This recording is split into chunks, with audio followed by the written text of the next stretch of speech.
আমি ইডির তরফে কলকাতা হাইকোর্টে যে একটু আগেই 11টার সময় লিভ চাওয়া হয়েছিল, লিভ গ্র্যান্ট হয়েছে, তাতে রেসপন্ড নম্বর 1 তারা করেছেন গতকাল তদন্তের কাজে হস্তক্ষেপ করা মুখ্যমন্ত্রী মমতা ব্যানার্জির নামে এবং পুলিশের নামে।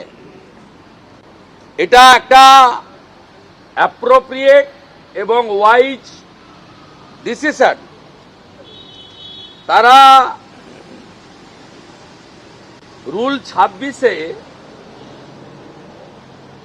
সেন্ট্রাল ব্যুরো অফ ইনভেস্টিগেশনকে দিয়ে তদন্ত করার জন্য আর্জি করেছেন কোর্টে, যাতে অ্যাকিউজদের অ্যারেস্ট করতে পারে এবং কালকে যে কাগজপত্র স্ন্যাচ করেছে তাদের কাছ থেকে রিকভার করতে পারে থ্রু সিবিআই। যেখানেই লুকিয়ে রাখুক, পুড়িয়ে ফেললেও কোথায় পুড়িয়েছে তার তথ্য জন্য সিবিআই চেয়েছেন। এফআইআর রেজিস্টার করার জন্য চেয়েছেন এবং সেই এফআইআরে চিফ মিনিস্টার এবং সমস্ত পুলিশ অফিসারদেরকে যাদের ভিডিও ফটোগ্রাফিতে দেখা গেছে তাদেরকে অ্যাকিউজড করতে পিটিশনে রেখেছেন। Direct immediate seizure, sealing, forensic preservation, এইভাবে যে বিষয়গুলো বাংলার মানুষ প্রত্যাশা করেছিলেন যে এত বড় একটা ইনসিডেন্টের পরে ইডি কি করবে, মুখ্যমন্ত্রী এবং রাজীব কুমারদের ভয় পেয়ে গর্তে ঢুকে যাবে, না আইন মোতাবেক, সংবিধান মোতাবেক তারা ব্যবস্থা নেবে।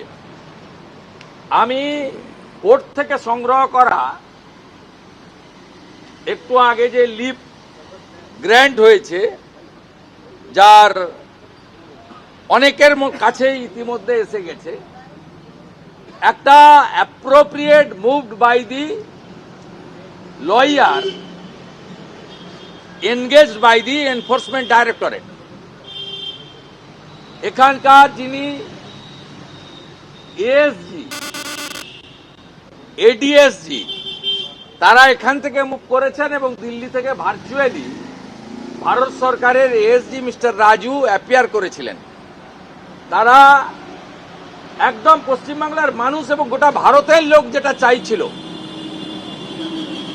যে এফআইআর হোক, তারা 1 নম্বর রেসপন্ডেন্ট মুখ্যমন্ত্রীকে করেছেন, যিনি সরাসরি এটা করেছেন, আইপিএসদের করেছেন, সিবিআইকে ট্রান্সফার করতে বলেছেন।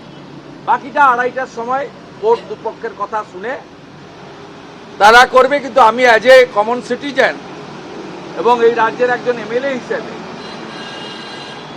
এ তো তথ্য প্রমাণের কিছু নেই, সবকিছু পাবলিক ডোমেনে হয়েছে, চোখের সামনে হয়েছে। পশ্চিমবাংলার মানুষ কঠিন এবং কঠোর ব্যবস্থা চায়, বর্ণ, ধর্ম, দলমত নির্বিশেষে, এটাই আমার মনে হয়েছে। এবং তারা খুব চিন্তিত ছিলেন যে এর আউটকাম কি হবে। আউটকাম ইডির কাছে যা প্রত্যাশা করেছিলেন, ভারত সরকারের কাছে যা প্রত্যাশা করেছিলেন, কোর্টের যে পিটিশন তার থেকেও বেশি তারা ব্যবস্থা বা আবেদনে রেখেছেন। আবেদনে কতটা গ্রহণ করবেন, কতটা রিজেক্ট করবেন, বা আদৌ গ্রহণ করবেন কিনা, এটা তো আমার বলা ঠিক হবে না। We all are law abide people. 2:30টার সময় মাননীয় জাস্টিসের কাছে শুনানিতেই এটা আমরা জানতে পারব। এবিপি আনন্দ, এগিয়ে থাকে, এগিয়ে রাখে।